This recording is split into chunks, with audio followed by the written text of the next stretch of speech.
Hello, YouTube world. Thanks for checking in the Khaliis take. And today's take, we'll be talking about, did the Memphis Grizzlies expose the Los Angeles Clippers? Now, before we get into the video, please like, subscribe, leave any comments. Also, hit the notification bell for me, just in case you want to see the future content and you can get it first. Also, check out my other videos too. I think you'll find the content to be intriguing.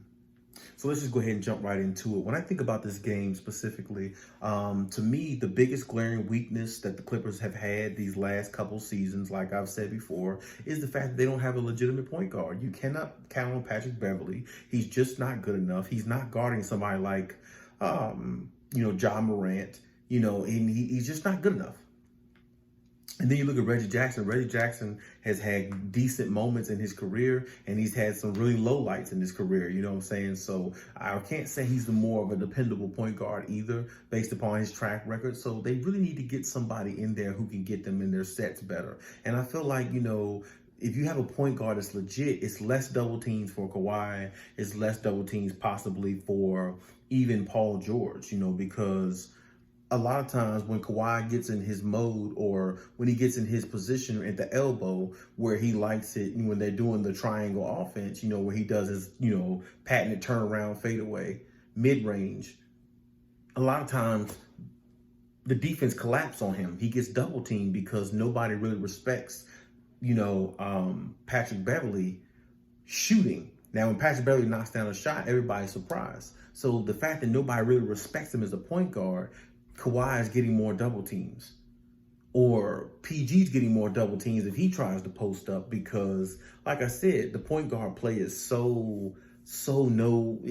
just so much of a non-factor to most teams mentally. It's like, yeah, Patrick Beverley might have one or two games, some games in the regular season where he knocked down these shots, but we still don't believe it because in the playoffs, those shots are not going to fall for him, and they haven't. You know what I'm saying? So, until until the Clippers address what's really right in front of them, till they look themselves in the mirror, they may not lose games this bad going forward, but I want to say this, they will lose games to teams like this going forward because of their glaring weakness that everybody sees. I mean, analysts says it. I've said it. You've probably even said it. You who are viewing this video probably said it. Their biggest weakness is they don't have a point guard to get them in position to play at a higher level. Every good team has a really solid, good point guard. You look at the Lakers. The Lakers point guard Dennis Schroeder. Dennis Schroeder is solid. Dennis Schroeder has been on, on winning teams before. Dennis Schroeder has really contributed to a winning team. I remember when he was on Atlanta back in the day, you know what I'm saying? Like, Dennis Schroeder is he's a really solid point guard. He can knock down the three. He's not a great offensive three-point shooter, but he can knock down the three. And like I said, he can penetrate to the basket, unlike a lot of point guards in the league.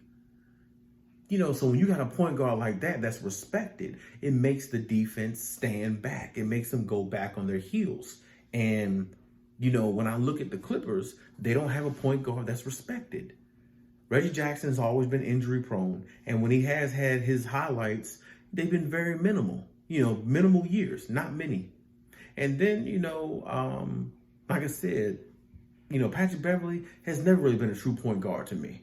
He's never been somebody that defenses respect. He's just been a pesky somewhat type defender, who gets on people's nerves and try to get under their skin to get them out their game so his team can win the game. That's pretty much what he is. So, I mean, outside of that, you really don't have a legitimate point guard. And I think they really passed up on a few because, they had a chance to get Chris Paul.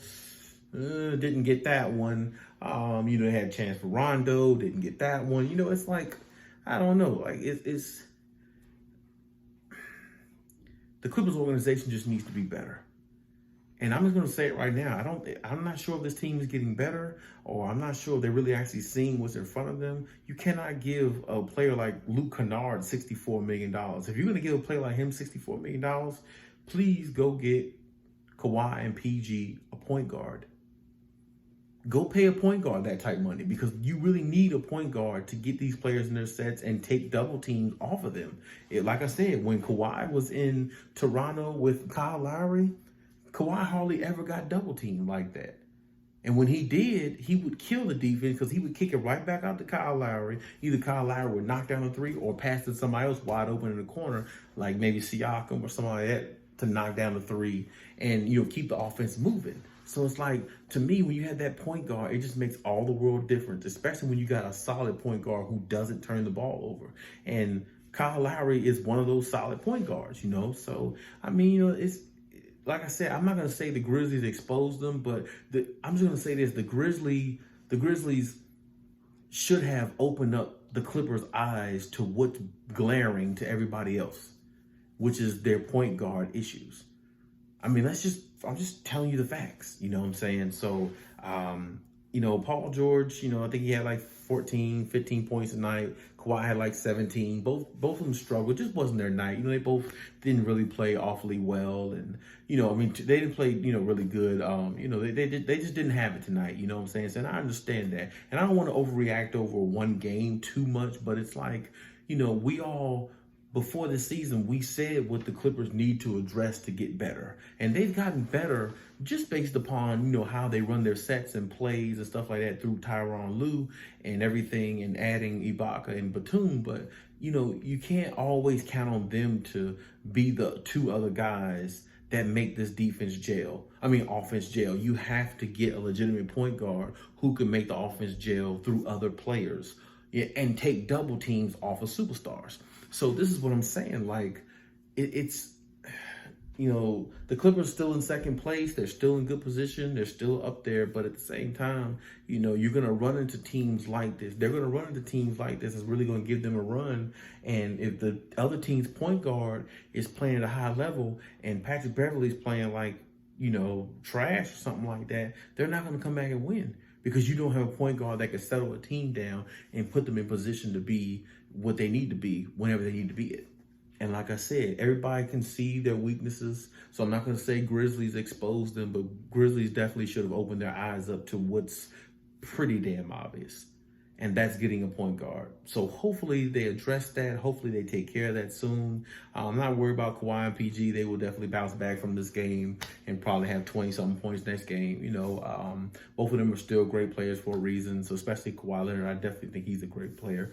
But like I said, I'm not really too concerned about that. But the concerning part is what's been concerning about them for a while now, the point guard play. And please, if you're the Clippers organization, please fix this, because if you don't, you're looking at something possibly like what happened last year happen again this year.